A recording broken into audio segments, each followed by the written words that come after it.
მოგესალმებით. მედია კავშირი ობიექტივი კვლავ განაგრძობს მაუწყებლობას გადაცემით ახალგაზრდული სული. დღევანდელი გადაცემის წამყვანები კვლავ უცვლელად მე მარიამ კაპანაძე და ჩემი თანაწამყვანი ესმა გუმბერიძე გახლავთ. ესმა კვლავ სკაიპის საშუალებით შემოგვერთდება და ისე წაიყვანს დღევანდელ გადაცემას. ჩვენს მაყურებელს ვთხოვთ აქტიურობას და გაგაცნოთ ჩვენს ტელეფონის ნომერს 2388 ხოლო Skype-ის მისამართია ობიექტივი 2 ლათინური ასოებით. დაგვირეკეთ, გამოთქვით თქვენი მოსაზრება, დაგვისვით შეკითხვები და ჩვენ შევეცდებით ამომწურავად გიპასუხოთ თითოეულ შეკითხვაზე. ესმა აქ ხარ? მოგესალმებით, დიახ, კიდევ ერთხელ მივესალმებით ჩვენს მაყურებელს. დღეს ჩვენ ძალიან საინტერესო საკითხზე ვსაუბრობთ და ნამდვილად ახალგაზრდულზე, კერძოდ კი სტუდენტებზე. დაახლოებით 1 წელზე მეტი ხნის წინ TSU-ში თითქმის აი ამ პერიოდს დაიწყო საპროტესტო მოძრაობა, რომელიც თავიდან დაკავშირებული იყო კანცლერის, ანუ ფინანსური დირექტორის დანიშვნასთან. შემდეგ გაჩნდა სხვა მოთხოვნებით, როგორიცაა თვითმმართველობის, სტუდენტური თვითმმართველობის გაუქმება, იქნებოდა ეს თუ მისი რეფორმირება. შემდეგ ეს პროტესტი გავრცელდა, გაძლიერდა, მას ასევე მოყვა სოლიდარობის ტალღების სხვადასხვა საზოგადოებრივი ფენებისგან დიდი გამოხმაურება საზოგადოებაში. რამაც ყველაფერმა ამან კი სტუდენტების კონსოლიდაცია გამოიწვია და ჩამოაყალიბა ახალი სტუდენტური მოძრაობა, რომელსაც დღეს აუდიტორია 115 ჰქვია. დღეს ჩვენს გადაცემაში სწორედ ამ მოძრაობის 3 აქტივისტი გვყვანან და ისინი არიან ჩვენი სტუმრები. მივესალმები გიორგი არობელიძეს, ლევან მორკიფანიძეს და კესო ჯინჭარაძეს. მადლობა გადაცემაში მობრძანებისთვის. მოდი გიორგი. მოდით დავიწყოთ ესმა პირველი შეკითხვით. გავაცნოთ ეს აუდიტორია მაყურებელს და ყველაფერი რით დაიწყო ამის შესახებ ხებთ ვისაუბროთ თუ შეიძლება. ლევან, მოდი თქვენგან დავიწყოთ. მოგესალმებით მეგობრებო, დიდი მადლობა მოწვევისათვის, განსაკუთრებით სასიამოვნო არის თქვენს გადაცემაში სტუმრობა, თქვენი მონდომების გამო და თქვენი გადაცემის შინაარსის გამო. მივესალმებით ჩემს უძველეს მეგობარს, უძველესი დროიდან ჩემს ნაცნობ ძვირფას ესმას, მიხარია რომ ის განაგრძობს წინსვლას და უკვე ევროპის ერთ ქვეყანაში სწავლით არ შემოიფარგლება და უკვე აღმოსავლეთ ევროპის და ბალკანეთის სიმაღლეებსაც იპყრობს და კიდევ უფრო მეტ წარმატებას გისურვებთ ძვირფასო ესმა. ეს მოკლედ შესავალი. მე მინდა ტელემაყურებელს აი ჩვენ შემადგენლობაზეც უთხრა, ხო? თქვენ ხედავთ კესოს სტუმარს, დღევანდელი გადაცემის კესო საბაკალავრო საფეხურის სტუდენტი არის, გიორგი სამაგისტრო საფეხურის სტუდენტი გახლავთ, მე სადოქტორო პროგრამის სტუდენტი გახლავთ. ეს წარმატებული ადამიანები მაყურებელს ვეთყვი რა თქმა უნდა, ძალიან წარმატებული ხალხში ვარ მე საერთოდ დღეს ამ გადაცემაში. მე ამითი რას მინდა ხაზი გაუსვა, რომ აუდიტორია 115 არ არის, მხოლოდ რომელიმე კურსზე, რომელიმე ფაკულტეტზე, რომელიმე ერთ მიმართულებაზე ჩაკეტილი მოძრაობა. ეს მოძრაობა აერთიანებს სხვადასხვა ფაკულტეტის სტუდენტებს, აერთიანებს სხვადასხვა საფეხურის სტუდენტებს, სამაგისტრო, სადოქტორო, საბაკალავრო საფეხურის სტუდენტებს და აერთიანებს რაც მთავარია სხვადასხვა უნივერსიტეტის სტუდენტებს. მართალია ჩვენ ძირითადად კონცენტრირებული ვართ თბილისის სახელმწიფო უნივერსიტეტზე, მაგრამ ჩვენს წევრებს შორის მრავლად არიან სხვა სასწავლებლის სტუდენტები. ჩვენი მუშაობის ძირითადი მიმართულება ესმამ უკვე ახსენა რითი დაიწყო ყველაფერი, რა მოთხოვნებით დაიწყო ყველაფერი, მაგრამ ამჟამად ჩვენ გვაქვს რამდენიმე პრიორიტეტი. ერთის მხრივ ჩვენ ვითხოვთ ხელმისაწვდომ და ხარისხიან განათლებას და ძალიან ფუნდამენტურ და რადიკალურ რეფორმას განათლების სისტემაში და მეორეს მხრივ ჩვენს მოვალეობად მივიჩნევთ, რომ დაჩაგრულ, გარიყულ, მოწყვლად, როგორც გინდათ ისე დაარქვით, სოციალურ ჯგუფებს გამოუცხადოთ სოლიდარობა. იმიტომ რომ ეს არ არის ჩვენი რაღაც კეთილი განსრახვა და ჩვენ არა ვართ კეთილი სამარიტელიანები და რომელიღაცა სხვა საქველმოქმედო ორგანიზაციის წარმომადგენლები, რომ აი ვიღაცას ვეხმარებით და გვერდით უდგავართ და კაი ხალხი ვართ და ამის გამო ტაში დაგვიგარით. არა მეგობრებო, ჩვენ ვართ აი ამ სოციალურად გაჭირვებული ფენების წარმომადგენლები. ჩვენი მშობლები, ჩვენი მეგობრები, ჩვენი ირგვლივ მყოფი ადამიანები სწორედ ამ სოციალურ ჩაგვრაში ცხოვრობენ. ჩვენც ამ სოციალურ ჩაგვრაში ვცხოვრობთ. ვიღაცა იმიტომ ცხოვრობს სოციალურ ჩაგვრაში, რომ შესაბამისი შემოსავალი არ აქვს. ვიღაცა იმიტომ ცხოვრობს სოციალურ ჩაგვრაში, რომ ადაპტირებული გარემო არ აქვს. ვიღაცა იმიტომ ცხოვრობს სოციალურ ჩაგვრაში, რომ არც ადაპტირებული გარემო აქვს და არც სოციალურად უზრუნველყოფილია. ვიღაცა მხოლოდ იმიტომ იჩაგრება, რომ ქალია და ასე შემდეგ. ჩაგვრის უამრავი ფორმა არსებობს და ამის მსხვერპლი თითოეული ჩვენგანი ვართ. ვინც არ მივეკუთვნებით ელიტას, ყველა აი დავასრულებ ეს უცებ და მეც აღარ შეგაწუხებ, ყველა ამ ჩაგვრის ნაწილი ვართ, ვინც ელიტას არ მივეკუთვნებით. ასე რომ აუდიტორია 115 თავისი დაარსებიდან 1 წლის შემდეგ იბრძვის იმისთვის, რომ უფრო ხარისხიანი განათლება გქონდეს და გარე რეფერირების სისტემა არსებობდეს უნივერსიტეტში, უფრო ხელმისაწვდომი იყოს განათლება და ნაკლები გადასახადი ღირდეს რიგითი სტუდენტისთვის და რიგითი გაჭირვებული ადამიანისთვის იქ სწავლა.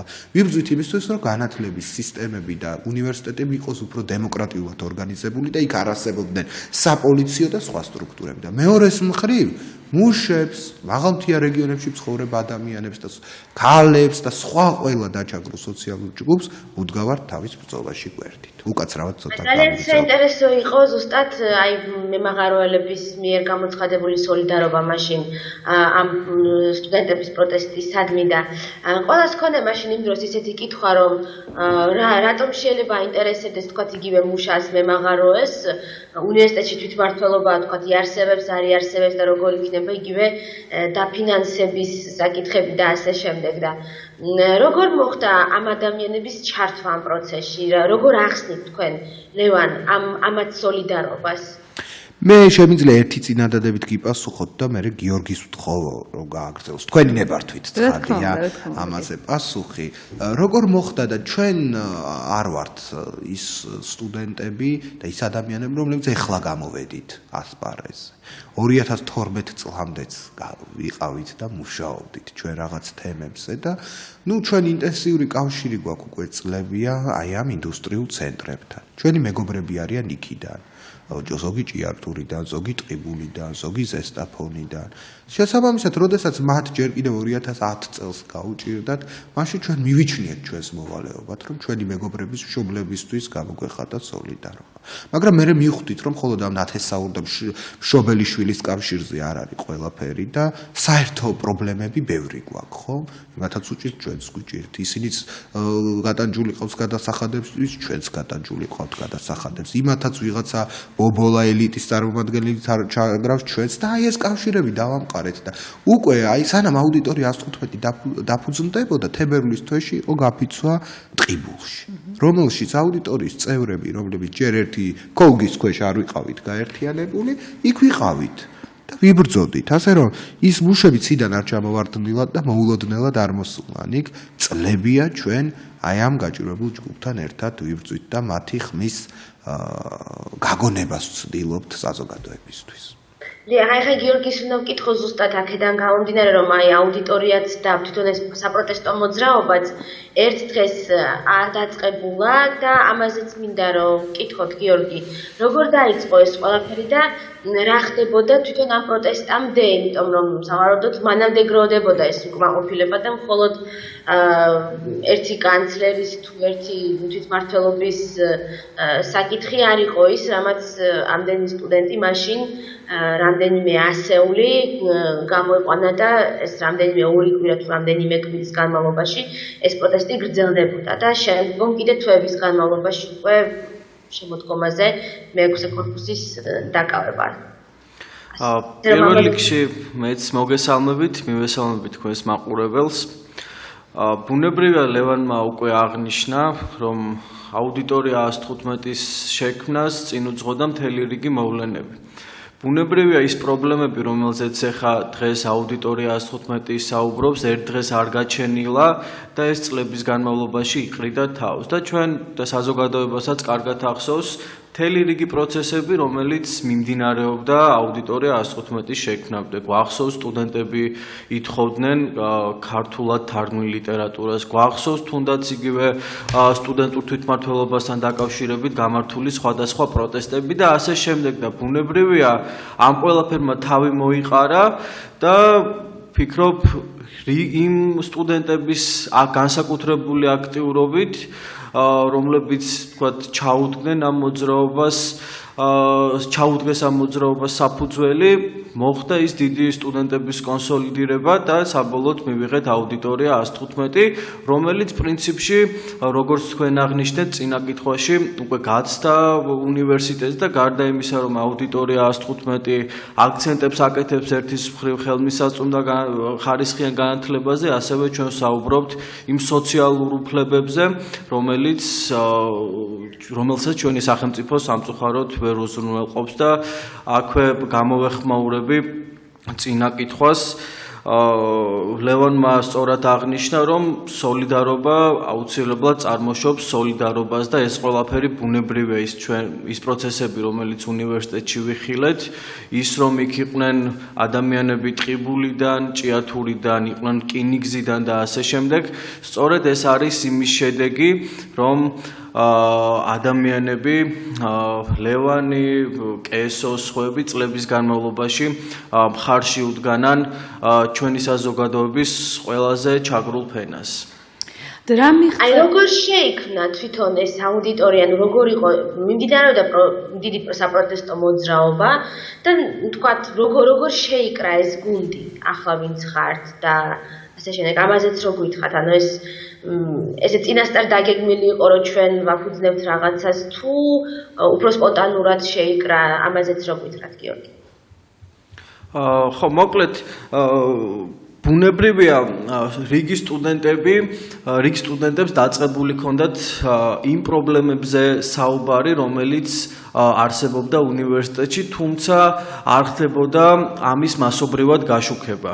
და ბუნებრივია იყო იმის მცდელობები აუდიტორია 115-მდეც, რომ დაწყებულიყო ის პროცესები, რომელიც უკვე საბოლოოდ დაიწყო მარტში. თუმცა მარტში მოხდა ის, რაც ალბათ ჩვენს უახლეს ისტორიაში ძალიან ცოტა შემთხვევა ასეთი, როდესაც სტუდენტები გამოვიდნენ და მოითხოვეს ხელმისაწვდომი და ხარისხიანი განათლება. იქ ბუნებრივია საუბარი იყო კანცლერის საკითხზე, თვითმმართველობის საკითხზე და ასე შემდეგ, თუმცა აუდიტორია 115-ის პირველივე აქციიდან აი იმ კონკრეტულ მომენტში მნიშვნელოვან თემებს მუდმივად გაზრდებდა ასევე თან მოთხოვნა განათლების ფუნდამენტური რეფორმის და ბუნებრივია ეს იყო ერთის მხრივ სპონტანური, იმიტომ რომ კონკრეტულმა თემამ გამოიყვანა ადამიანები და შეძლო დიდი საპროტესტო მუხტის შექმნა, თუმცა შემდეგ გამოსულმა ადამიანებმა უკვე გააცნობიერეს და გავაცნობიერეთ ის, რომ მხოლოდ ერთი პერსონის თუ მხოლოდ ერთი სტრუქტურის რეფორმირება არაფერს არ იძლევა და დავიწყეთ უკვე სხვა ფუნდამენტურ საკითხებზე მუშაობა. აი თქვენ გამოხოდით აქცია, იქ მთელი ამბავი იყო რაღაც დაარბევის მომენტები ეს, მაგრამ ხო იყვნენ ადამიანები, ვინც არ ჩაერთვა ამ პროცესში და მათ ფაქტიურად სწავლა შეწყდა, ხო იმ პერიოდში. აი იმათი მომენტი და სწავლის პროცესი რო ჩაიშალა, აღარ მიდიოდა მათი განათლების წინსვლა რაღაცა. აი ის რა ხდებოდა? ეს ხო მათი უფლებების დარღვევაა. მოდი კესო, შენ გვიპასუხე თუ შეიძლება. ისინი რას მოქმედებენ ამ შემთხვევაში? რას აკეთებდნენ ამ დროს? მოგესალმებით. აუდიტორია 115-ის დროს მარტის პერიოდში უბრალოდ ეს აქციები რომ დაიწყო, სოფლიოში არის ძალიან ნაცნობი მეთოდი პროტესტის. იქ შეიძლება დროებით შეწყდა სწავლა, მაგრამ იქ ვინც ვიყავით, ყველანი ვაცნობიერებდით, რომ კი შეიძლება დროებით ეს ცუდია, მაგრამ გავდივართ უფრო გრძელვადიან გეგმებზე, გრძელვადიან პერსპექტივაზე, რომელსაც წესით უნდა გამოეწვია სასიკეთო ცვლილებები, რომლებიც შემდეგ აისახებოდა მომავალში და დამკვიდრდებოდა ეს უკეთესი პრაქტიკა. ამიტომ მნიშვნელოვანი იყო იმ მომენტში, რომ ის პროტესტი ყოფილიყო, რადგან შემდეგ უკეთესი შედეგი მიგვეღო. ხო, მაგრამ ამან ხო ძალიან დიდხანს გასტანა ფაქტიურად რამდენიმე თვეებს და თითქმის ერთი წელი. კი, შემდეგ უკვე როდესაც მე-6 კორპუსის დაკავება მოხდა, მით უმეტეს მაშინ უკვე ძალიან ხანგრძლივ პერიოდზე იყო საუბარი და რამდენიმე თვის განმავლობაში მე-6 კორპუსის სწავლის პროცესი სრულიად შეწყვეტილი იყო ამაზეც რო გითხრათ. კი, 3 თვის განმავლობაში ვქონდა დაკავებული მე-6 კორპუსი, თუმცა ამას ბოლომდე ჩვენ ბრალად ვერ ჩავთვლით, იმიტომ რომ მთავრობიდან არ იყო მზაობა იმისთვის, რომ დროზე მოეგვარებინათ პროცესები და გაჭიანურდა ხო? კომპაქტურად ან უფრო სწრაფად მომხდარიყო ყველაფრის ჩაწყნარება. ჩვენსაც ვცდილობდით, იმიტომ რომ დღესაც მიგვაჩნია და მაშინაც მიგვაჩნდა, რომ ძალიან მნიშვნელოვან პრობლემებს ვეხებოდით, რომლებიც აუცილებლად არის შესაძლებელი. ახლაც კანონპროექტი უკვე დარეგისტრირებულია და ველოდებით, როდის დაიწყება განხილვები და შემდეგ როდის უკვე მიიღებს პარლამენტი ამ კანონპროექტს თვითმმართველობასთან დაკავშირებით და ასევე სხვა საკითხები არის იქ. თუმცა ხო, ბოლომდე ჩვენი ბრალი არ ყოფილა რომამდე ხანს გაგრძელდა. შეიძლება კესო ძალიან საინტერესო აქცენტები დასვა და რაღაცის დამატებისთვის, ასე ვთქვათ, ბიძგი მომცა მე და ის მომცა, რა ქვია, ასე ვთქვათ, ტოპკა ამიწია, რომ მეც დავამატო რაღაცა ამ საკითხს. მეგობრებო, თქვენ იცით თანამედროვე ტექნოლოგიების შესახებ, PR ტექნოლოგიების შესახებ, თანამედროვე მარკეტინგის შესახებ გსმენიათ და ხშირად ამ PR ტექნოლოგიებს და მარკეტინგს იყენებენ მებრძოლი ადამიანების წინააღმდეგ. ესმა ერთხელ რომ იქნებით თქვენ საქართველოში და თქვენს მარია მოგიწვევთ მე თქვენ მე-6 კორპუსში შემოვიაროთ ის კორპუსი და თქვენით იგრძნობთ იქ როგორი გარემოა როგორი სიტუაცია ნახავთ რა სუნი ტრიალებს უკაცრავად პასუხია იმ კორპუსში ერთად დავითვალოთ რამდენი სასწავლო აუდიტორია იქ რამდენი სხვა ინფრასტრუქტურა ერთად შევამოწმოთ ეს ძალიან მარტივია ამისი აქმა ნებისმიერი ადამიანისთვის ნახავთ რომ იმას ამბობთ რომ არაფერი იმ კორპუსში ისედაც არ ხდებოდა ის კორპუსი არის სამარცხვინო კორპუსი ისეთ კორპუსში რომ საერთოდ განათლება მიმდინარეობს ეს არის ძალიან ცუდი ამბავი ჩემი აზრით მე არ მინდა ხა ისე დავწვრილმანდე რომ მოგიყვეთ იქ დეტალებზე რამდენი ის არის რა ქვია ტუალეტი და ასე შემდეგ ძალიან სამარცხვინო იქნება ამაზე რომ დავწვრილდე ეს არის ხუხულა და არა კორპუსი რომელიც ჩვენ დაკავებული გქონდა გარდა ამისა ესმა აი მედიაში ეს გამორჩათ ვიღაცებს სწავლის პროცესი შეფერხდა იმ კორპუსში და ეს არ ნიშნავს იმას რომ სხვა კორპუსში სწავლა არ მიმდინარეობდა ჩვენი ფაკულტეტის დეკანატის წინააღმდეგ ჩვენ ბევრი არგუმენტი გვაქვს, ბევრი შეკითხვა გვაქვს, ბევრი რაღაც პრეტენზიები გვაქვს, არა მხოლოდ ერთი ადამიანის, არამედ ზოგადად მართველობის წესის მიმართ და ასე შემდეგ. მაგრამ ერთი მათ სასახელოდ ნამდვილად უნდა ითქვას, რომ გადანაწილდა აუდიტორიები. სხვა კორპუსებში მიმდინარეობდა სწავლა. სხვა კორპუსებში ყველას ჰქონდა ამ სწავლის შესაბამისად გაგრძელების შესაძლებლობა. ერთადერთი შეფერხება რაც სწავლასთან დაკავშირებით იმ კორპუსში ყოფ სტუდენტებს ჰქონდათ ეს იყო რომ დაანგრეული დიქტაფონის და შტატი მორყეული კამერის გამოტანის შესაძლებლობა არ ჰქონდათ ისედაც 1000-ში ერთხელ რომ დაანახებენ ხოლმე ამ კამერას და ამ დიქტაფონს იქ ადამიანებს ასე რომ ბრალდება რომელიც თქვენ არ წამოგიყენიათ უბრალოდ ამბობენ ამას და უნდა გავცეთ პასუხი რა არის ამაში პრობლემა რომ სწავლა შეფერხდა ეს არის არასწორი ბრალდება არ შეფერხებულა ერთ კომპონენტში დაანგრეული დიქტაფონების და შტატი მორყეული კამერების კომპონენტში იყო პრობლემა თორე სწავლა განახლდა და რაც თავარი კესომ აღნიშნა გენიალური ამბავი რომ სტუდენტის მოვალეობა 80%-ით არის სწავლა მაგრამ 20% სტუდენტისთვის არსებობს რომ მან გამოიჩინოს ემპათია გამოიჩინოს სოლიდარობა რაღაცა შეცვალოს ამ საზოგადოებაში და მე არ მიყვარს ისეთი სტუდენტები რომლებიც მხოლოდ სწავლობენ და არ აქვთ ემპათია საზოგადოებაში მიმდინარე მოვლენებისადმი ეს და გიორგიც არიან ესეთი გამონაკლისები რომლებიც სწავლობენ კიდევაც და დრო რჩებათ ემპათიის აი ისიც ვთქვათ ამ სამთვიანმა პროტესტმა საბოლოოდ რა შედეგი აი ეხლა გუნდა მეკითხა სწორედ ჩვენთვის რომ რა შედეგამდე მიხვედით დღევანდელი მდგომარეობა აუდიტორია 115-ის ამაზეც ვისაუბროთ თუ შეიძლება მოდით მე მოგიყვებით ამ კონკრეტულ ეს კონკრეტული პრობლემა როგორ გადაიჭრა როგორც ვიცით, დარეგისტრირდა პარლამენტში კანონი უმაღლესი განათლების შესახებ შესატანცულებები, რომელიც გულისხმობს შემდეგს. ამ კანონის მიღების შემდეგ მთელი საქართველოს მასშტაბით ყველა სტუდენტს ექნება იმის შესაძლებლობა, რომ ჩაერთოს უნივერსიტეტის მართვის პროცესში. ანუ რეალურად ჩვენ მივახციეთ იმას, რომ მთელი საქართველოს მასშტაბით ყველა სახელმწიფო უნივერსიტეტში უნივერსიტეტის მართვის პროცესი იქნება გამჭვირვალე და დემოკრატიული. როგორც ახლა როგორია რომ გეტყვით, როგორც ვიცით, დღეს მხოლოდ სტუდენტური თვითმმართველობის წევრებს აქვთ იმის საშუალება, რომ მიიღონ ამ უნივერსიტეტის მართვის პროცესში მონაწილეობა. და მეორე ასევე გულისხმობთ თუ გადაწყვეტილების მიღებასაც ფაკულტეტის საბჭოების დიახ, ფაკულტეტის საბჭოებში მოხვედრა დღეს მხოლოდ შესაძლებელია თუ ხარ სტუდენტური თვითმმართველობის წევრი და რეალურად ეს მიდგომა ათასობით სტუდენტს ტოვებს აი ამ უფლების მიღმა. და ასევე მეორე მნიშვნელოვანი ფაქტი რაც არის და რასაც პრინციპში მოყვა მთავარი რეზონანსი და ფიქრობთ რომ ესეც უკვე დარეგულირდება.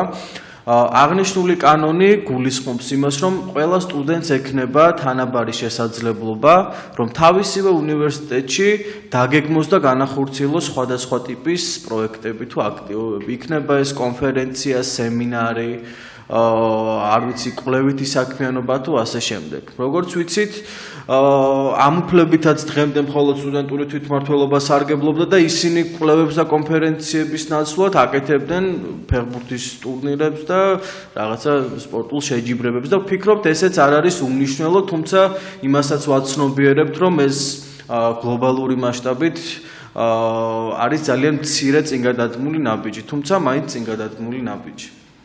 აი მე ძალიან საინტერესო საკითხი არის ეს, იმიტომ რომ ჩვენ როდესაც წინა წელს ჰქონდა ამ საკითხის გადაცემა და თვითმმართველობის წარმომადგენელმა იმ გადაცემაში ჩვენმა სტუმარმა თქვა, რომ სინამდვილეშიო, ანუ ყველა სტუდენტს აქვს უფლება, რომ პროექტები შეიტანოს და მოიპოვოს უნივერსიტეტის დაფინანსება.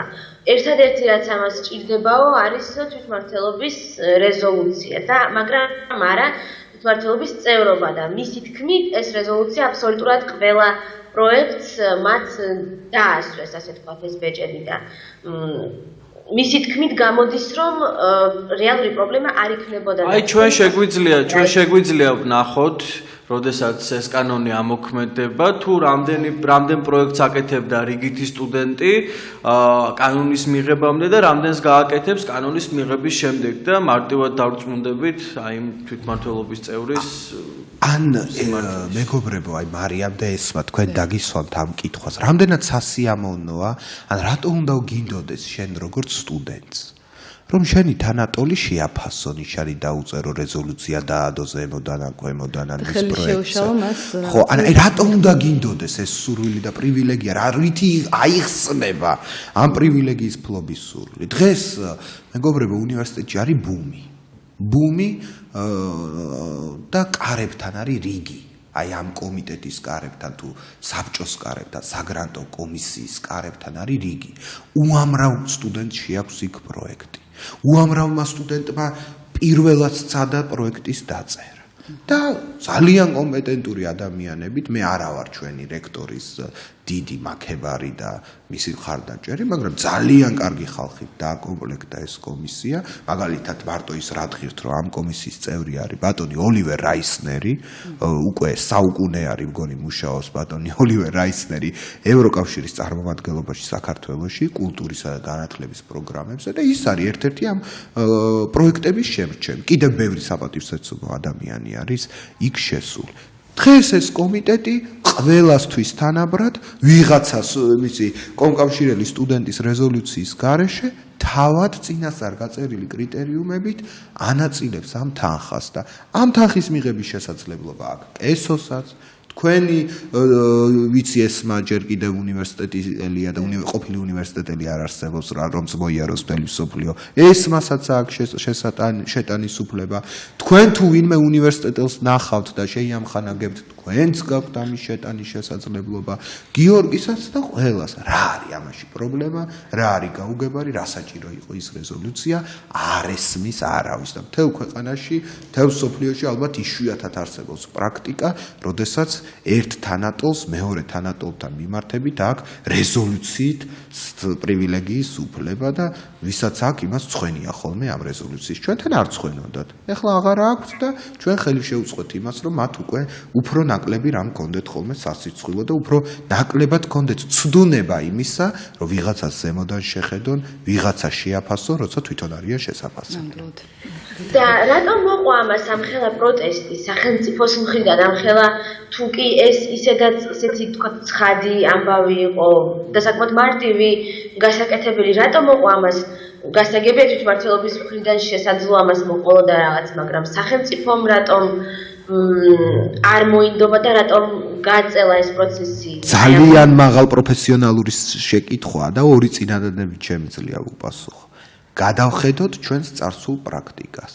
ყველა სტუდენტური ოფიციალური სტრუქტურა შექმნილი უნივერსიტეტის შიგნით ყოველთვის იყო ან პარტიის გაგრძელება, ან რაღაც სამსახურის გაგრძელება, ან სპორტის სამინისტროსთან დაკავშირებული, ან მერიის ახალგაზრდობის სამსახურთან დაკავშირებული და მათი ასე ვთქვათ გაგრძელება, მათი ინტერესების ლობისტი იყო კონკრეტულ დაწესებულებაში და ამ ლობის ბუნებრივია ჭირდება რაღაცა დაფინანსება, ამ ორგანიზებული ჯგუფის შექმნასაც ჭირდება რაღაც დაფინანსება და სახელმწიფო პარტიები, რაღაც სამსახურები, მერია, სამინისტრო იყენებდა ამ სტუდენტურ ფულს და თანხას იმისთვის, რომ მათი ინტერესების გამტარებელი, დისციპლინირებული და ორგანიზებული ჯგუფები შეექმნათ უნივერსიტეტის შიგნით. დღესაც ჩვენი თვითმმართველობა რომელ ჯგუფთან, რომელ ორგანიზაციასთან იყო დაკავშირებული ფორმალურად, არც ერთთან როგორ 2000 ფორმალურად თუ ვიმსჯელებთ, ყველაფერი კარგადაა და ავშენდით და ვერ გაგვიგია. არაფორმალურად თუ ვიმსჯელებთ 2013 წლამდე ეს იყო ნაციონალური მოძრაობის უშუალო კავშირში იყო თვითმმართველობა და მე ამას არ ვამბობ იმით რომ დამოხმილი ვარ ნაციონალებზე. ეს ჩანს კონკრეტულ ფაქტებში, რომ თვითმმართველობის პრეზიდენტები ხდებოდნენ, მინისტრის მოადგილეები, გუბერნატორები, პარლამენტარები, თვითმმართველობის წარმომადგენლობითი ორგანოების წევრები, უშიშროების სამსახურის მაღალჩინოსნები და ასე შემდეგ, ან უნივერსიტეტის შიგნით კანცლერები, მისი მოადგილეები და ასე შემდეგ. და პრივილეგიებს პოულობდნენ ამის. 2012 წლის შემდეგ უფრო მეტად მათზე აქცენტი გადაიტანა ჩემი აზრით, უფრო სერიოზულმა სახელმწიფო სამსახურებმა, რომელთაც უნდათ რომ უნივერსიტეტზე რაღაცა კავშირი ჰქონდეთ და რაღაცა გავლენა. არა მხოლოდ უსაფრთხოების სამსახურზე, უსაფრთხოების სამსახურს თავისი გავლენის წილი აქვს, სპორტის სამინისტროს თავისი გავლენის წილი აქვს, მერიის სამსახურს თავისი გავლენის წილი აქვს და ქართული ოცნების ახალგაზრდული ფრთის წარმომადგენლებსაც აქვთ თავიანთი საცეცები იქ. აი ახლა ქმნიან თუ არ ვწდები, მე არაფერს არ ვერჩი იმ ადამიანს, ამ ერთ წინადადებასაც ვიტყვი და გავჩერდები. უნივერსიტეტის თვითმმართველობამ შექმნა ადამიანის სტუდენტთა უფლებების დაცვის დეპარტამენტი. და ამ დეპარტამენტის ხელმძღვანელად დაინიშნება გოგონა, რომელიც თუ არ ვწდები, გვარად არის გომელაური. და თუ არ ვწდები, ახლო ნათესაური კავშირები აქვს უსაფრთხოების სამსახურის ხელმძღვანელთან. მე არ ვამბობ იმას, რომ ბატონი ვახტანგ გომელაური ოცნებობს იმას, რომ თავისი ნათესავი იყოს უნივერსიტეტის რაღაც ხელმძღვანელ თანამდებობაზე თვითმმართველობაში, მაგრამ იმ თვითმმართველობაში არიან ექსცენტრიული და ქვეშევრდომული ფსიქოლოგიის ხალხი, რომელთაც უნდათ რომ ამ ნაბიჯით ასიამოვნონ. გავლენიან ადამიანს, ასე რომ ესეთი რაღაცები დღესაც გრძელდება და ღმერთმა გამარჯოს ამ ხალხს თუ კაი საქმეს გააკეთე. ნამდვილად ისეთი შთაბეჭდილება რჩებოდა, რომ ეს იყო უკვე არა უნივერსიტეტთან დაკავშირებული პრობლემების მოგორების ბრძოლა, არამედ პოლიტიკური ბრძოლა და ძალიან სამწუხარო იყო ეს. თუ ესე გრძელდება, კიდევ ერთხელ ალბათ თქვენი პროტესტის მიხედვით ისევ რაღაც შეცვლილებები მოხდება ამ კუთხით. მოდი გიორგისთან გადავალთ, თუ შეიძლება შეკითხვით. აი თქვენ აქტიურ წევრებს რა საფრთხეების წინაშე დადექით? ხო, იქნებოდა რაღაცა შევიწროების მომენტები, თუ შეიძლება ამაზეც ვისაუბროთ. აი ესაც ქონდა რამდენიმე გამოწვევა ამის შესახებ აუცილებლად ვისაუბროთ, თუ შეიძლება გითხარით. ხო, მოკლედ ალბათ საზოგადოებისთვის ცნობილი ამბავია ის, რომ აი ჩვენს გააქტიურებას მაშინ მოყვა სახელმწიფოს უშიშროების სამსახურის გააქტიურებაც იყო შემთხვევები, რომ ვიღაცებს სახლში მიაკითხეს, იქ მშობლებს დაემუქრნენ, შენ სამსახურიდან გაგათავისუფლებთ, ლუკმაპურის გარეშე დაგტოვებ თუ შენი შვილი გააგრძელებს აქტიურობას და ასე შემდეგ, ანუ ეს არ იყო ერთი და ორი შემთხვევა, მას ჰქონდა მასობრივი ხასიათი, თუმცა ბუნებრივია ძალიან რთულია ამაზე ხმამაღლა ლაპარაკი, იმიტომ რომ შეიძლება შენს ოჯახს, შენს მშობლებს დაემუქროს საფრთხე, თუმცა ისიც აღსანიშნავია, რომ არსებობენ ჩვენ მოძრაობაში ისეთი ადამიანები, ვინც ამის წინააღმდეგ საჯაროდ აიმახლა ხმა და კიდევ ერთხელ დიდი პატივისცემა ეკუთვნის მათ ამ გამბედაობისთვის და ეხლა რაც ხდება საქმე რო აღძრეს აუდიტორიას 15 წინააღმდეგ ამაზე აი კესო გვეტყვის დიახ, თუ შეიძლება. ესასთან დაკავშირებული პრობლემებიც თუ შეიძლება, ბარემ კესო გვიამბეთ თუ შეიძლება. ჩვეულებრივ როგორც ნებისმიერ აქტიურ წევრთან დაკავშირებით იყო, ისე ჩემ შემთხვევაშიც. რაც შეეხება ახლანდელ კონკრეტულ პრობლემას, პროფესორ ზეწოლას, რასაც იღებს აუდიტორიას 15, პირველ არხთან დაკავშირებული ფაქტი გახსოვთ ალბათ პირდაპირ ეთერი რომ მოვითხოვეთ საზოგადოებრივ მაუწყებლებს ხარდამჭერი აქციის დროს. შევედით შენობაში, არაფერი არ დაგვიზიანებია, არანაირი ძალადობის მომენტი არ ყოფილა, იქ არც პოლიცია არ ყოფილა, შემდეგ, მაგრამ დაპირისპირება არ მომხდარა, არც ჩვენსა და პოლიციას და არც დაცვის სამსახურს შორის. შევედით უბრალოდ პირდაპირ ეთერი მოვითხოვეთ და წავიკითხეთ მანიფესტი, რათა გაგვეჟღერებინა იმ დროსთვის აქტუალური, დღემდე აქტუალური თემა აზოტის პრობლემები რუსთავში რაც ხდებოდა. ამასთან დაკავშირებით აღიძრა სისხლის სამართლის საქმე 239 მუხლით, ხულიგნობას გულისხმობს, მოიაზრებს ეს მუხლი. და გუშინ იყო ერთ-ერთი ჩვენი წევრი დაკითხვაზე, თუმცა ეს იყო ნებაყოფლობითი, მან უარი განაცხადა და სავარაუდოდ საქმე გაგრძელდება სასამართლოში. რა თქმა უნდა, მივიჩნევთ, რომ გაბუქებულია ეს ყველაფერი, გამოძიებაც არ არის საჭირო ამ თემასთან დაკავშირებით, რადგან არ ვთვლით, რომ რამე სისხლის სამართლის დანაშაული ჩავიდინეთ, თუმცა გაგრძელდეს სასამართლოში და გამოჩნდება, რა თქმა უნდა, ვინ იყო დამნაშავე, ვიყავით თუ არა დამნაშავე და მას შემდეგ. კესო, მე სამართლებრივ საკითხებზე რა ხანივად ეკი აუცილებლად უნდა გკითხოთ თქვენ ამ შემთხვევაში აზრი, სულთა სამართლებრივი თვალსაზრისით იგივე აი მე-6 კორპუსის დაკავებაც რაღაც ეტაპზე სამართალდარღვევა არის. და ამ შემთხვევაში უნივერსიტეტის ადმინისტრაციამ ეს არ გამოიყენა, ასე ვთქვათ, ეს შემთხვევა, არ მოახდინა მისი ექსპლუატაცია და თქვენ როგორც სამართალდამრღვევებს არ მქცევიათ და ვთქვათ, არ მოითხოვეს თქვენი გასვლა იქიდან სამართლებრივ გზით იგივე პოლიციის თუ სხვადასხვა დაცვის სამსახურის მეშვეობით და ასე შემდეგ. თქვენი აზრით, რატომ მოხდა, ან როგორ მოხდა ეს და რატომ მოხდა ეს უკვე პირველი არხის შემთხვევაში რატომ მოხდა ასე? სხვადასხვა მიზეზების გამო შეიძლება ყოფილიყო შესაძლოა მთავრობას უბრალოდ არც აწყობს რომ სტუდენტებს დაუპირისპირდეს, იმიტომ რომ ძალიან უხეში ფორმა იქნება ჩემი აზრით ეს.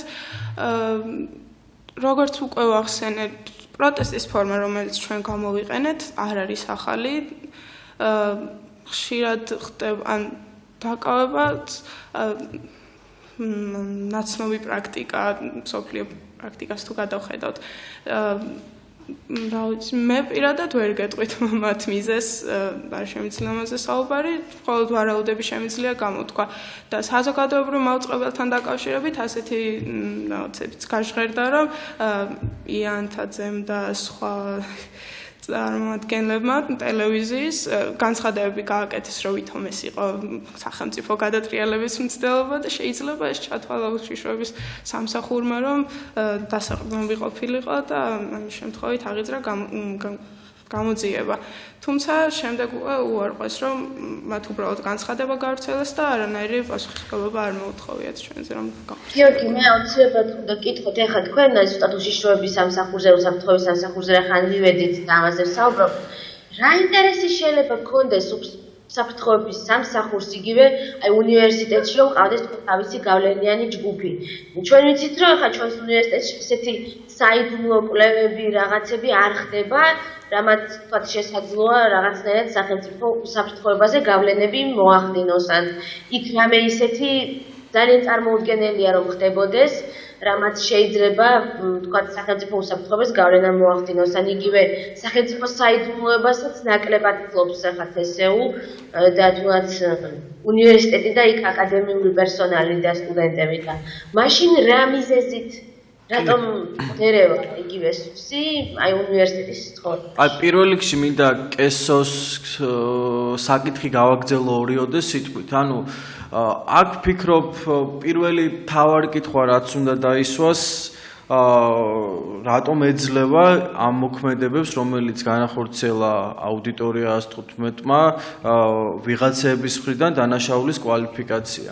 ანუ რატომ არის დანაშაული ის, როდესაც სტუდენტები პროტესტის ნიშნად იკავებენ თავისსავე აუდიტორიას და მოითხოვენ უკეთესი განათლების სისტემას. სად იკვეთება აქ დანაშაულის კვალი და არ ვიცი, მე მგონი ეს საკითხი ფიქრობ არც უნდა განიხილებოდეს, ვინაიდან თუნდაც ჩვენი ქვეყანა ისეთი გამოწვევების წინაშე დგას, თუ არ ვიცი, ამაზე მეტი პრობლემა არ არის ქვეყანაში, კარგად ყოფილა ყველაფერი და რაც შეეხება უშიშროების სამსახურს, აქ საუბარი ფიქრობ არ არის არც სახელმწიფოებრივ საიდუმლოებაზე და ასე შემდეგ. აქ უშიშროების სამსახურის მთავარი მოტივი არის ის, რომ სწორედ ასეთი ჯგუფების არსებობით, როგორც არის თქვა თვითმმართველობა და ასე შემდეგ, გაანეიტრალოს ის მოსალოდნელი ბრჭყალებში საფრთხე, რომელიც შეიძლება წამოვიდეს უნივერსიტეტის სტუდენტების და ლექტორებისგან. და რისი მაგალითიც იყო და რისი მაგალითიც არის სწორედ აუდიტორია 115, რომელიც ჩვენ საზოგადოებაში იქცა ჯგუფად, რომელიც აჟღერებს იმ მთავარ საკითხებს, რომელზეც პრინციპში არ საუბრობს არავინ, ან საუბრობს ძალიან ცოტა. ანუ ეს რეალურად არის ბერკეტი, არა უსაფრთხოების საკითხი, არამედ ბერკეტი და ასე ვთქვათ, საბაბი იმისა, რომ რაღაცნაირად რა თქმა უნდა, ჩვენი უსაფრთხოების ხელისუფლების საწინააღმდეგო აზრი რაღაცნაირად მოხდეს მისი ჩვენი უსაფრთხოების სამსახური როგორც წესი ინტერესდება ისეთი საკითხებით, რომელიც არ შედის მის კომპეტენციაში. ჩვენ წარსული მაგალითებიდან წლების განმავლობაში ხედავდით უშიშროების სამსახურის მხრიდან განხორციელებულ ზეწოლებს პოლიტიკურ პარტიებზე, აქტივისტებზე და ასე შემდეგ. და სწორედ ამის ერთ-ერთი გამოვლინება არის უნივერსიტეტში და იგივე მიზეზს ემსახურება უნივერსიტეტში უშიშროების სამსახურის აქტივობა. და ერთი რამ გამოკვეთილად გვინდა ვთქვათ, მარიამ, თუ შეიძლება ამის შესახებ, მე სრული პასუხისმგებლობით შემიძლია ვთქვა, რომ აუდიტორია 115-ის ყველა წევრს აქვს უდიდესი პატივისცემა უშიშროების სამსახურების მიმართ, თუ ეს უშიშროების სამსახურები ებრძვიან რუსულ გავლენებს საქართველოში. თუ ეს უშიშროების სამსახურები ებრძვიან, თქვათ, თურქეთის იმპერიალისტურ მიდრეკილებებს საქართველოს რიგ ტერიტორიებზე. თუ ეს უშიშროების სამსახურები ებრძვიან ISIS-ს, თუ ეს უშიშროების სამსახურები აჩერებენ ტერორისტული აქტების მცდელობებს, რომლებიც შეიძლება ვიღაცას ჰქონდეს, შეიძლება ვიღაცას არ ჰქონდეს. ამ საქმეში ჩვენ თუ რამე შეგვიძლია მივახმარებით, ამ სამსახურებს გვერდით დაუდგებით, უსურვებთ წარმატებებს, უსურვებთ ყველაფერ კარგს ამ საქმეში, მაგრამ როდესაც ვიღაცას სურს, რომ თავის წარმომადგენელი ყავდეს კანცლერად, თავის წარმომადგენელი ყავდეს პროფესორად, თავისი წარმომადგენელი ყავდეს ყველაზე ორგანიზებულ, დაფინანსებულ, დისციპლინირებულ, ჯარის დისციპლინის მქონე სტუდენტურ ჯგუფში. თუ ვიღაცას სურს, რომ დემოკრატიული პროცესი შეაფერხოს და სტუდენტებს ხელი შეუშალოს, თავიანთი დემოკრატიული პოზიციების გამოთქმაში და გამოხატვაში. ამ შემთხვევაში გვაქვს ჩვენ პრეტენზია, თორე ჩვენ არ გვინდა ხელი შეუწყოთ იმ ტენდენციას, რომ უშიშროების სამსახურები დასუსტდნენ და ქვეყნის უსაფრთხოებას და მის საზღვრებს შეექმნათ ასე ვთქვათ პრობლემა და რაღაცა აირიოს ამ ქვეყანაში. არასოდეს ჩვენ არეულობას, ჯანყს და ბუნტს, რომელსაც ექნება ძალადობრივი და არაკანონიერი ფორმა, ხელს არ შეუწყეთ. მაგრამ ეხლა რაც თქვა, ესმა, ამასაც მინდა გამოვეხმაურო. კარგი იურისტები არ მსჯელობენ მხოლოდ ფორმალური მახასიათებლებით და მე და ისმას ხშირად გვისაუბრია ესეთ თემებზე და ვიცი რომ ესმას თვალსაჩინოებით ძალიან დიდია იურიდიული კაზუსების თუ შემთხვევების გაანალიზების დროს. კანონის სულისკვეთებასაც ხო აქვს მნიშვნელობა, ხო? და კანონის ღირებულებით შინაარსს და არა მხოლოდ ფორმალურ შინაარსს, ხო აქვს თავისი მნიშვნელობა. და ჩვენ გვაქვს ჩვენი სივრცე. ყველა კანონით, ყველა წესით ჩვენ ვართ უნივერსიტეტის სივრცის ნაწილი. ყველა კანონი ღმერთის მიერ დადგენილი კანონით, ადამიანის მიერ დადგენილი კანონით უნივერსიტეტში ჩვენ უნდა ვწყვეტდეთ რაღაცებს, ჩვენ უნდა ვიღებდეთ გადაწყვეტილებას. ეს წერია ჩვენს ხელშეკრულებებშიც, რომელიც გაფორმებული გვაქვს უნივერსიტეტთან. შესაბამისად, როდესაც ვხედავთ ჩვენ, რომ ეს ხელშეკრულებები, ეს ჩვენი ღმერთის და ადამიანის მიერ დადგენილი კანონები უნივერსიტეტთან მიმართებით არ რეალიზდება, ამ უფლებების მოპოვებისთვის დაგვრჩა გზა ერთადერთი, რომ გამოვხატოთ პროტესტი, რომლის ასევე უფლება გვაქვს ჩვენ. და ეს პროტესტი გამოვხატეთ. ჩვენ არც ვინმე, ეს რა ქვია, ლექტორებიც შემოდიოდნენ წინ და უკან ამ შენობაში, 50-ზე მეტი ლექცია ჩატარდა მე-6 კორპუსში, სხვა გეუბნებით დიქტაფონზე და კამერაზე დადის მთელი პრობლემა. დანარჩენი არაფერი იქ არ დარღვეულა. მესმის რომ წმინდა ფორმალური თვალსაზრისით შეიძლება რაღაცა ხარვეზებთან კონდეს საქმე, მაგრამ თუ კანონის სულისკვეთებას შევხედავთ და სხვა კანონებს შევხედავთ და სხვა სამართლებრივ ურთიერთობებს შევხედავთ, ჩვენ გვაქვს უფლება რომ ვიბრძოლოთ ამ უფლებების რეალიზებისთვის და ეს გავაკეთეთ და ვიცი რომ ეს თქვენს მარიამ, ეს თქვენს და ჩვენს ტელემაყურებლებსაც და უშიშროების სამსახურის წარმომადგენლებსაც გადასარევად ესმით და იმიტომ უყვარვართ იმათაც. მე ამაში ღრმად ვარ დარწმუნებული. მოდი ლევან ახსენეთ ლექტორები წეგან. თუ შეიძლება ვისაუბროთ ლექტორების პოზიცია თქვენს პროტესტთან დაკავშირებით, ესეც შეგვიძლია დავყოთ რამდენიმე ნაწილად. მაგალითად არის ღმერთმა დიდხანს საცოცხლოს კარგად ამყოფოს და ჯანმრთელი იყოს ყოველთვის ბატონი ლევან ალექსიძე, რომელიც ყოველთვის არის ძალაუფლების მხარეს. და შეგვიძლია გამოვყოთ ჩვენ ლევან ალექსიძის ტიპის ლექტორები, რომლებიც გინდა კომუნისტები იყვნენ მთავრობაში, გინდა ფაშისტები, გინდა ზვიანდი, გინდა შევარდნაძე, გინდა მიშა, გინდა გრიშა, სულ არიან იმის მხარეზე, ვინც არის უმრავლესობაში და მთავრობაში. მე ჩემი თვალი მაქვს ნანახი, როგორ ხვდება ეს პროფესორი დღევანდელი მთავრობის წარმომადგენლებს, ყოფილი მთავრობის წარმომადგენლებს, როგორ ესაუბრება მათ და ასე შემდეგ. მე მასზე კონკრეტულად არ ვსაუბრობ, მე ვსაუბრობ, ესეთი არის მასობრივად პროფესურა უნივერსიტეტში. შეგვიძლია უწოდოთ მათ ლევან ალექსიძის ტიპის პროფესურა, რომელიც არის ჩუმად, ოღონდ კონკურსში არ ჩავაგდონ, ოღონდ კათედრა არ დამიხურონ, ოღონდ კაბინეტი არ დამიხურონ და არაფერზე ხმას არ იღებს. მეორე ნაწილი პროფესორების არის ადამიანები, რომლებსაც უყვართ რაღაცების პოზიციების გამოხატვა. მაგრამ მაინც ამ პოზიციების გამოხატვაში არიან მოკრძალებულები. ისე საზღვათაშორისო დაასველებენ სიტყვას, რომ კი კაი არ რასაც აკეთებთ. და ამას გეტყვიან. მაგრამ საქმეზე რომ მიდგება, საწინააღმდეგო პოზიციასაც გამოხატავენ და ანუ არიან ოლიმპოს მთაზე თუ პარნასის მთაზე და იქიდან გაკრიტიკებენ და ხანდახან შეიძლება შეგაქონ კიდეც. მაგრამ არის ძალიან მცირე რაოდენობა პროფესორებისა, რომლებსაც, რა ვიცი, ხმალი არ მოუღიათ და დანარჩენი ყველაფრით, ყველა მისი საშუალებით იბრძვიან და განსაკუთრებით ეს პროფესორები კონცენტრირებულები არიან სოციალურ და პოლიტიკურ მეცნიერებათა ფაკულტეტის სოციოლოგიის დეპარტამენტში. ეს რა გარემოებაა და როგორი ფორმაა, მე არ ვიცი, რამ განაპირობე სოციოლოგიური კვლევის შედეგები გვაჩვენებს ამას, მაგრამ ეს მიმართულება არის. ქალბატონი ცირაბარამიძე ცოტა სხვა ღირებულებითი პერსპექტივიდან, მაგრამ ისიც იბრძვის კავკასიოლოგი დაღესტნის მთებიდან ქალბატონი ცირაც ეკოს გვაძლევს ხოლმე ჩვენი ბრძოლისას და არიან ესეთი გამორჩეული პროფესორებიც, მაგრამ მათი რაოდენობა სამწუხაროდ არის ძალიან მცირე.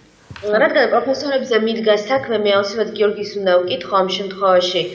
პროტესტს მიღმა, პროტესტამდე ვთქვათ, ხო, ანუ ჩვენ ვსაუბრობთ იმაზე, რომ უსაფრთხოების სამსახურის თუ სხვა სამსახურების გავლენები ვრცელდებოდა უნივერსიტეტზე და შეიძლება დღემდეც ვრცელდება პრინციპში რაღაც დოზით ალბათ არ მოიძირკვა მაინც.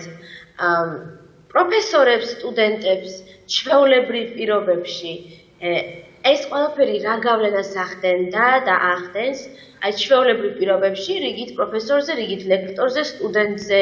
აი თუ ხსნით თქვა შემთხვევა, როდესაც ვიღაცა პროფესორის თქვა რაღაცა კვლევა დაიბლოკა, არ გაკეთდა იმის გამო, რომ იქ არ ვიცი, ხელისუფლებისთვის მიუღებელი რაიმე იდეები გურირებდა თუ რომელიმე გავლენიანი არა, ჩვენ უამრავი ფაქტი გვახსენდება, როდესაც პოლიტიკური ნიშნით ადამიანებს დევნიდნენ, პროფესორებს დევნიდნენ უნივერსიტეტში, თუმცა მე მგონი ეს წარსულს დარჩა და იმედია მსგავს ფაქტს ადგილი აღარ ექნება და რაც შეეხება უშიშროების სამსახურს კიდევ ერთხელ აღვნიშნავ, რომ ჩემი აზრით მათი მთავარი ფუნქცია უნივერსიტეტში თუ რატომაც არიან ისინი დაინტერესებული და იქ იყოს საუბარი ოდერის ინსტიტუტზე და ასე შემდეგ, არის სწორედ იმ შესაძლო საფრთხის ბრჭყალებში განეიტრალება, რომელიც შეიძლება დაიწყოს უნივერსიტეტში, როგორც ვიცით, უნივერსიტეტი ისტორიულად იყო საპროტესტო მღელვარების ადგილი, სწორედ აქედან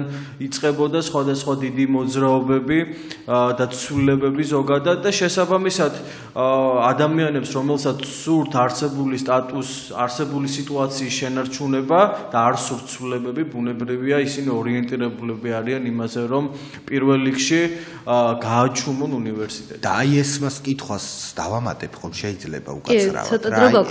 ეს მამ რაზეც გამახვილა ყურადღება. ადრე და ჩვენ არა ვართ ის ხალხი, რომ ვერ დავინახოთ პროგრესი, ხო? ადრე იყო შემთხვევები, როცა პროფესორებს პოლიტიკური ნიშნით ყრიდნენ. უნივერსიტეტის ფანჯრებიდან ზოგჯერ და ან ტუალეტში არ უშვებდნენ და ან კონკურსში შავქვას ჭაუგდებდნენ და ასე შემდეგ. ეს მეთოდები იყო. დღეს ეს ნაკლებად შეიმჩნევა, რომ პოლიტიკური ნიშნით ვინმე გაათავისუფლონ. ეს არის უკიდურესი იშვიათობა და ეს შეგვიძლია ჩვენ პლუსად ჩავთვალოთ. მაგრამ ისევე როგორც მთელს სოფლიოს არ მთელს ჩვენს ქვეყანას, ასევე უნივერსიტეტსაც აწუხებს ნეპოტიზმის პრობლემა. კლანურობის პრობლემა. არის კლანები, რომლებიც იმიტომ კი არ დაგჩაგრავენ შე რომ ის არ ახარ, რა ქვია, ქართული ოცნების წევრი არ ხარ ან რაღაცა პარტიული ნიშნით კი არ დაგჩაგრავენ. უბრალოდ შეიძლება იმიტომ დაგჩაგრონ, რომ არ ხარ მათი კლანის, მათი სანათესაოს, მათი ტომის თუ გვაროვნული დაჯგუფების წევრი. ლევან, ძალიან ცოტა დრო დაგვრჩა და მოდი პირველ არხთან დაკავშირებით. აი რა საფრთხეები გელით, რომ იქ მაგალითად შეიძლება ჯარიმა მოგეწევათ. ამის შესახებ ვისაუბროთ. შეიძლება დავასრულოთ ძალიან მცირედ, იმიტომ რომ დრო ფაქტიურად აღარ გვაქვს. ამ რომელი მუხლთაც მიმდინარეობს გამოძიება, არის სხვადასხვა სასჯელები ბრჭყალებში, რომ ვთქვათ, ერთ-ერთი მათგანი ითვალისწინებს ჯარიმას თანხის სახით, მეორე არის შრომა საზოგადოებისთვის ან რაღაც რომელსაც ისედაც ვასრულებთ ჩვენ. და პატიმრობასაც ითვალისწინებს მცირევადებით, ოღონდ გააჩნია როგორ გაგრძელდება გამოძიება და გამოკისრებენ თუ არა საერთოდ რამეს. მაგრამ თავარი პრობლემა სასჯელში და სანქციაში არის, რომ შავი ლაქა, რომ მეც ნასამართლები ვიქნები, გიორგიც და კესოც და ვიღაცა რომ მოკლა კაცი და გამოღადრა კისერი ისიც და რატო? რა შევწოდეთ? ნამდვილად. ეს შავ ლაქად შეუშლის თქვენს მომავალ ცხოვრებას ხელს, რა თქმა უნდა და მე გისურვებ წარმატებას. ეს ძალიან დიდი ბოდიში ფაქტიურად დრო ამოიწურა და მოდი დავამშვიდობ დიდი მადლობა თქვენ მოსვლისთვის, ამ საუბრისთვის და ჩვენს მაყურებელს დავამშვიდობებით ზუსტად 2 კვირით მომავალ შეხვედრამდე.